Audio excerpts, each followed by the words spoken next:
L'armée populaire de libération de Chine, l'APL, lance aujourd'hui ses plus grands exercices militaires autour de Taïwan. La zone de commandement de l'Est a mené des exercices de tir réels vers des zones désignées du détroit de Taïwan et a déclaré avoir obtenu des effets prévus. Les exercices militaires interviennent juste après la visite de la présidente de la Chambre des représentants des États-Unis, Nancy Pelosi, sur l'île. Des exercices d'entraînement au combat conjoint ont été menés mercredi, se focalisant sur des sessions d'entraînement clés.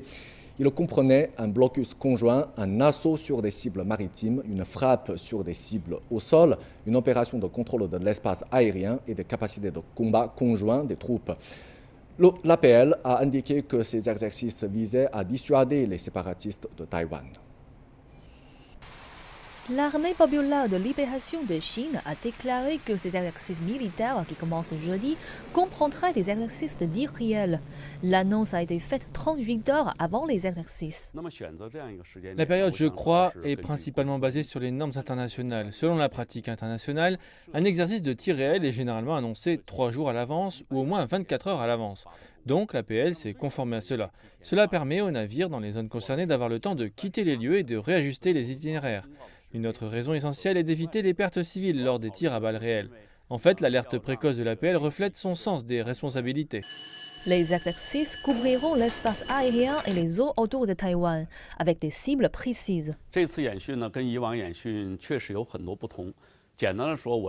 Cette série d'exercices est différente des fois précédentes par le fait que, premièrement, elle couvre un plus grand terrain. Deuxièmement, elle est plus proche de l'île. Troisièmement, elle implique davantage d'éléments militaires. Et enfin, elle devrait être très efficace. Tout d'abord, regardez la partie sud-est de Pingtan. C'est la partie la plus étroite du détroit de Taïwan. Maintenant, regardez les deux zones du nord, juste au large du port de Keelung. Cette zone pourrait être bloquée. La zone est du port fait face à 2 bases militaires clés, à Hualien et Taidong. Il peut y avoir une attaque frontale complète sur ces 2 bases. 2 zones clés du sud sont également à portée. Au total, les 6 zones forment quelque chose comme un nœud coulant.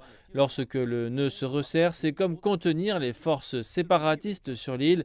Cet exercice devrait donc très bien fonctionner. La zone de commandement de l'Est a lancé des opérations aériennes et navales mardi soir au moment d'une visite controversée à Taïwan de la présidente de la Chambre des États-Unis, Nancy Pelosi, une visite que la Chine a fermement condamnée. Moon dit que les États-Unis devraient éviter d'alimenter davantage les tensions. En cas de crise majeure sur l'île de Taïwan, l'armée américaine déploierait certains de ses principaux équipements militaires dans la région, tels que son groupe tactique de porte-avions, ses avions de chasse, etc. Et le déploiement aurait un effet dissuasif. En fait, cela envoie un très mauvais signal aux forces séparatistes taïwanaises et, dans une certaine mesure, les enhardit. Et l'APL a, au cours des 2 derniers jours, juré à maintes reprises qu'elle sauvegarderait fermement la souveraineté et l'intégrité territoriale de la Chine et contrecarrerait définitivement les prétendues tentatives d'indépendance de Taïwan et l'ingérence des forces étrangères.